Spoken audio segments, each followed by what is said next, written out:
Hello, welcome to the Comic Book Commentary. I'm Bo Leidig, and it's the first Monday of the month, which means it's time for the next issue of Spawn. So let's zoom in and take a closer look.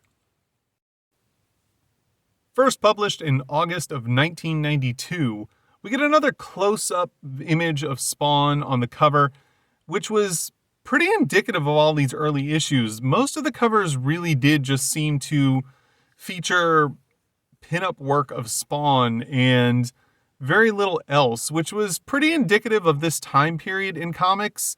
It wasn't really as in vogue as it had been in prior decades to have action sequences or just a lot of other characters gumming up the works. It really was just let's focus on the title character on the cover. Story, pencils, inks, Todd McFarlane. Letters, Tom Orzechowski. Editor, Wanda Kalamajek. Color, Steve Oliff, Ruben Rude, and Ollie Optics. And in the very first page of this book, we see that Spawn has finally remembered the name of his wife, Wanda. It's been 3 issues in, and he has been struggling with this the entire time, and now he's finally got an idea of who he's looking for, though he's not certain if she's still alive or how much of his previous life is still going to exist as he digs deeper into the memory of who he was. We also see that we get another clear outline of his face under the mask. Again, it's something that wasn't common throughout the history of the Spawn books, but it was done way more frequently in these early issues than it would be in later ones. So here we see 2 full pages of just inner monologue where Spawn is realizing that he's got to come to grips with the fact that his deal with the devil did not pay off at all, and that he really is kind of getting screwed over and screwed with. We notice that he is very puzzled about how to find Wanda, so he decides that he's going to have to break into the CIA and find the files on his past life.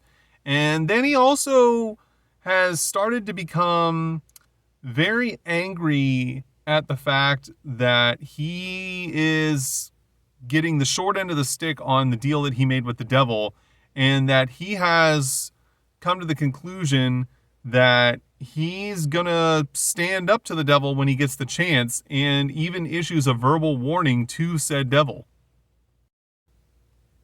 On the very next page, we get our first probably true introduction to Mabulja. We've seen him in past issues, in flashbacks, but we haven't really had a chance to get an up-close and personal view of him. Here he's kind of laughing at the fact that Spawn is threatening him. He really feels no sense of urgency or intimidation as to any of Spawn's threats. He even speaks about the millions of others he's dealt with and how they're always wanting the same things as him, and that he's got to deal with the Mabulja, who is big, mean, and ugly, just as the others did. And then on the next page, we get another ad for the summer sale from American Comics and Entertainment.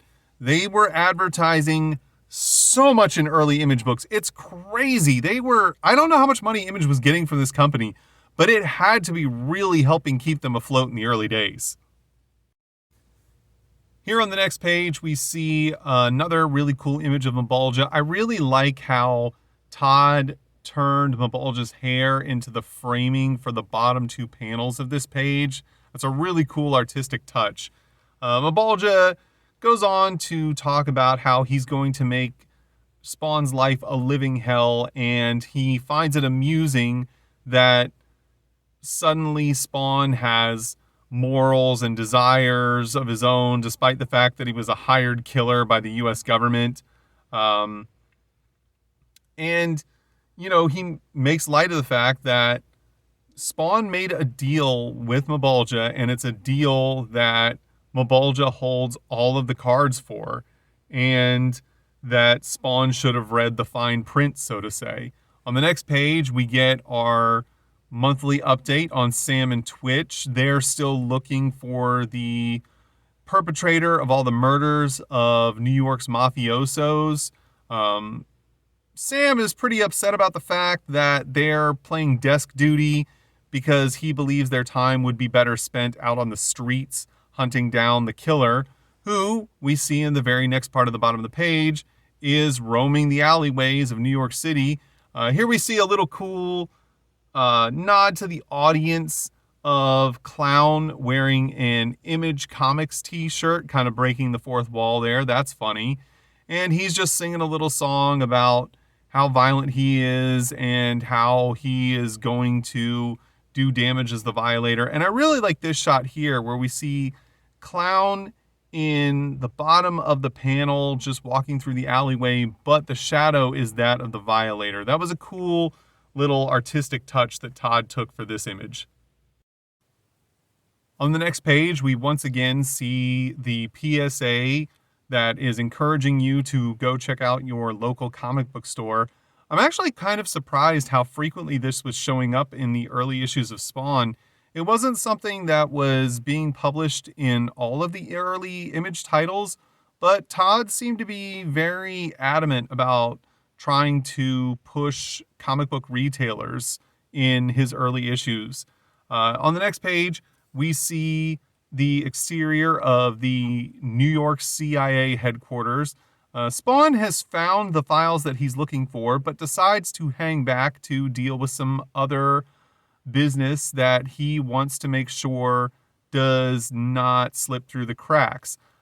We see here that Agent Miller is currently sexually harassing his secretary, because of course he is, and she's not having it, but he doesn't want to let up.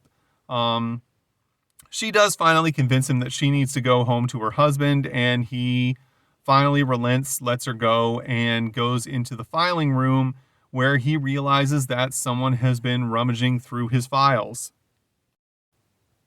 Of course, as we know, Spawn was the one going through the files, and he is not very happy with Agent Miller, who is not only sexually harassing his secretary, but has also been skipping out on paying alimony and child support to his ex-wife, which Spawn has already gained knowledge of, apparently probably by reading through his files.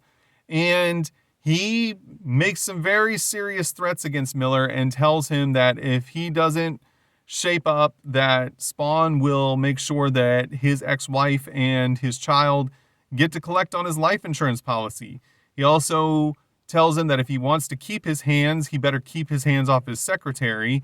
And Miller seems confused. He doesn't know where Spawn came from, who he is, why he's threatening him, how he knows all these things.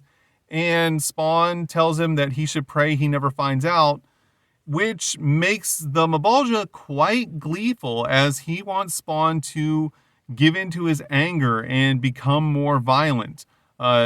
Very reminiscent of the way that the Emperor was taunting Luke Skywalker in Return of the Jedi. On the next page, we see Spawn, who has left the CIA headquarters and is going through the files in the alleyways.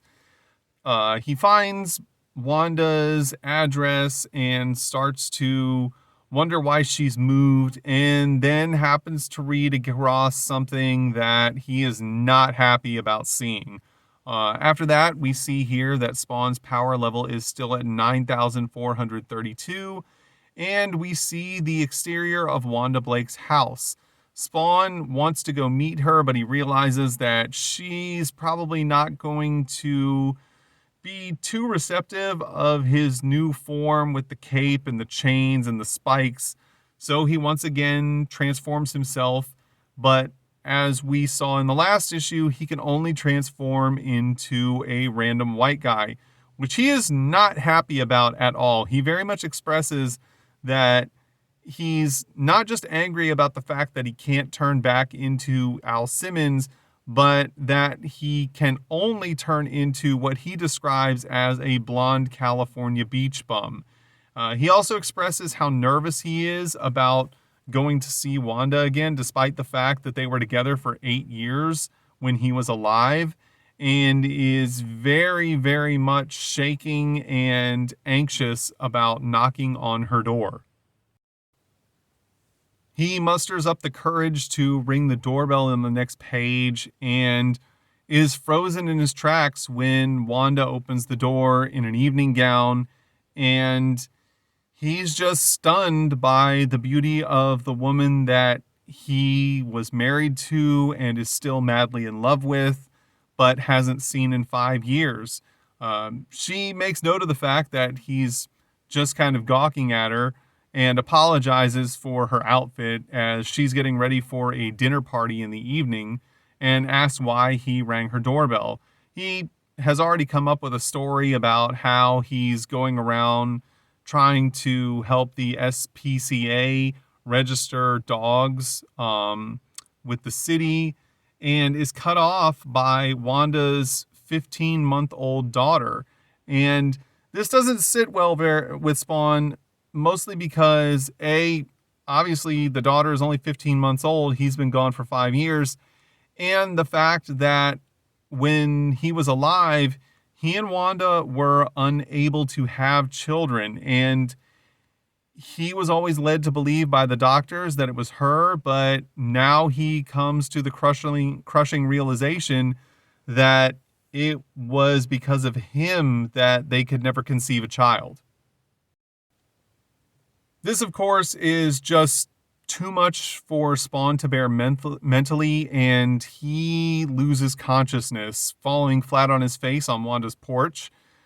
She, of course, is very worried about the man on her porch who seems very ill, and quickly calls for her husband, Terry. As Spawn comes to moments later inside their home, he's greeted by Wanda and Terry. Terry being Terry Fitzgerald, who was Al Simmons' best friend when he was still Al Simmons in the world of the living. Spawn's very groggy, talks about how, they don't need to call anyone. Terry asks if he needs to find, a way to contact his wife. Spawn tells him that he doesn't have a wife anymore. He makes up a story about how he and his wife are divorced, and that, she doesn't know anything about him anymore.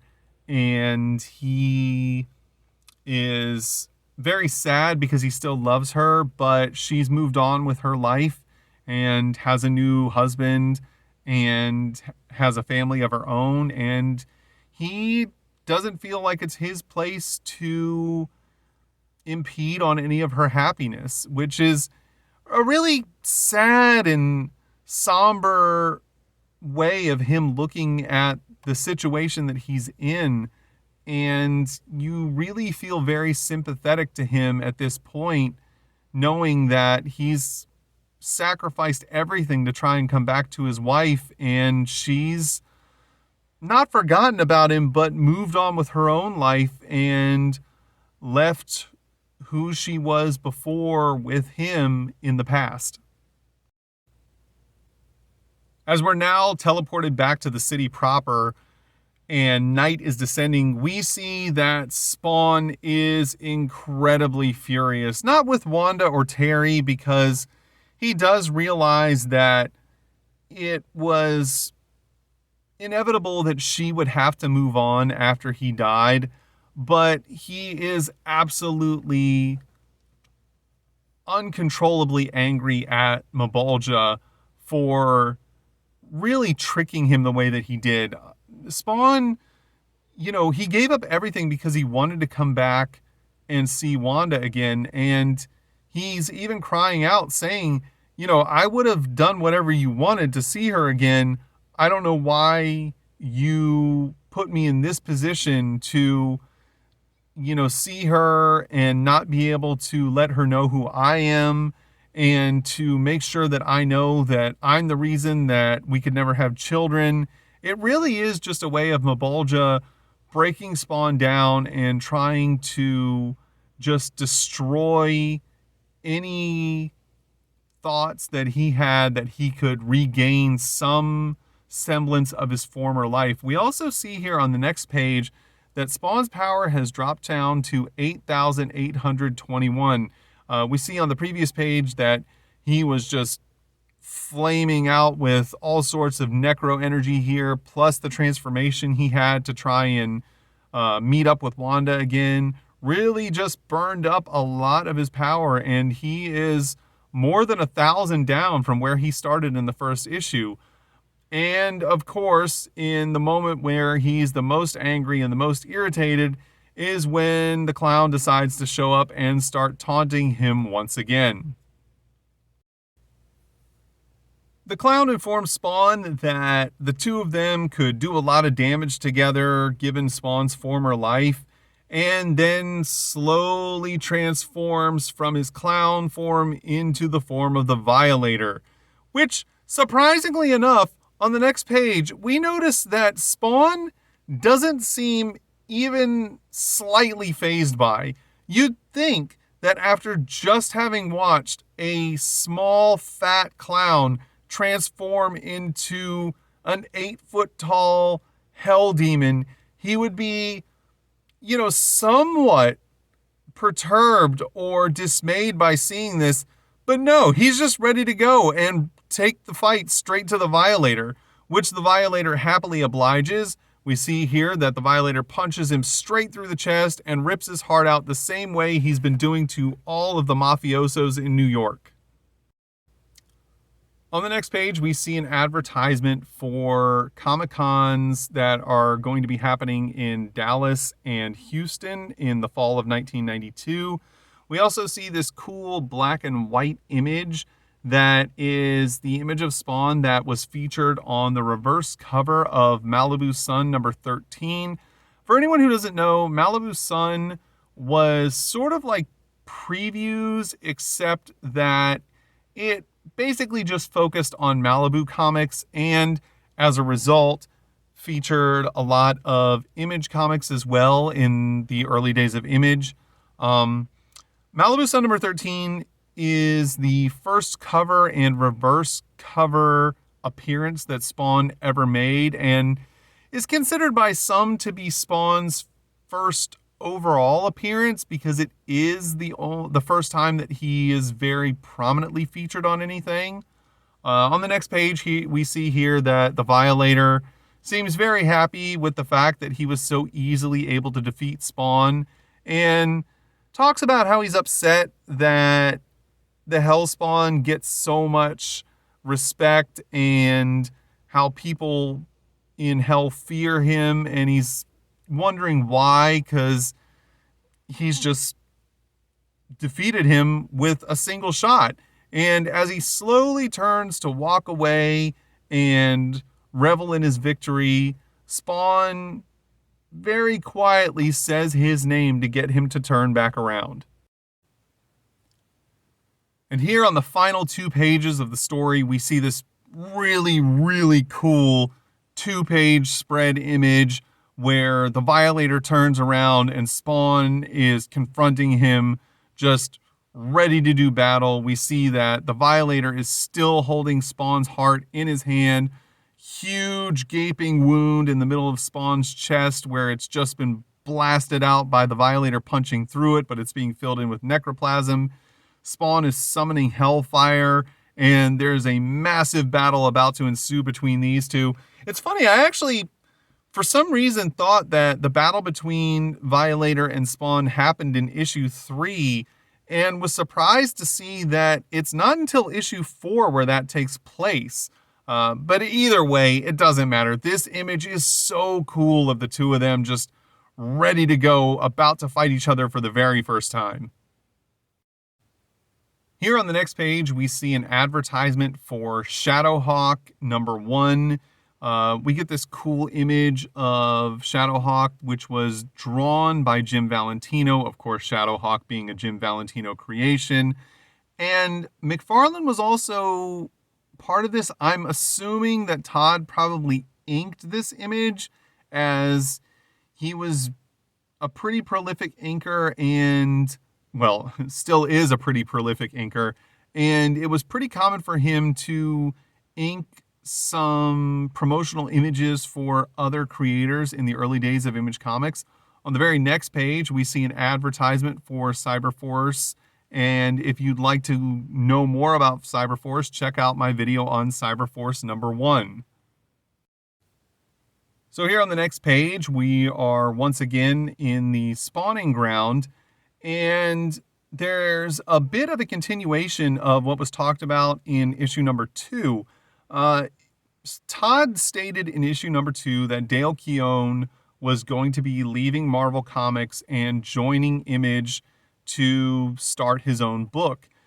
Apparently, that did not sit well with the executives at Marvel Comics, as we find out reading in this issue's spawning ground that Dale was pulled from the final 2 issues of The Incredible Hulk that he was going to do, which were issues 399 and 400, and apparently let go from the company as soon as they found out that he was going to be jumping ship to Image, which is somewhat understandable, but also somewhat petty at the same time. I mean, I get them being upset that he was going to be leaving, but there was also no reason for them to just basically kick him out the front door when he was willing to finish up the last 2 issues of Incredible Hulk, leading to the next 100 issues. But, you know, that's business, I suppose. On the next page, we get an advertisement for Wildcats. If you'd like to see more about Wildcats, check out my Wildcats #1 video. Here on the next page, we see an advertisement for the Savage Dragon and a second advertisement for Shadowhawk. I was really surprised to see that there were 2 Shadowhawk ads in this issue of Spawn. It wasn't odd at all to see Image books cross-promoting one another, but it was definitely strange to see 2 ads for the same title in one issue. Again, it's not something that I have a problem with. I'm a big Shadowhawk fan, but again, it's just weird. It's weird to see. But you know what? Kudos to Todd for doing his best to try and push the titles of other people who were willing to make the leap and take a chance on, you know, self-promoting their own books through Image Comics. Here on the last page, we see an advertisement for Wizard Magazine issue #14. And on the reverse inside cover, we see an advertisement for Cerebus. For those of you who don't know, Spawn is currently the record holder for the longest continuously running creator-owned comic book. That record was previously held by Dave Sims' Cerebus.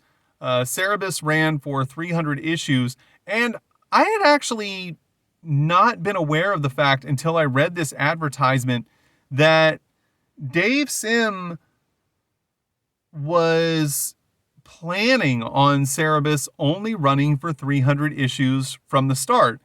I thought that he had just ended it at issue 300 because he decided that was a good stopping point, but I was wrong.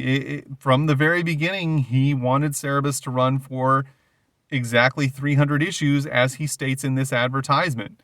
You know, cool to learn something new, I guess. And that was Spawn #3. This was a really cool issue to go back and read again.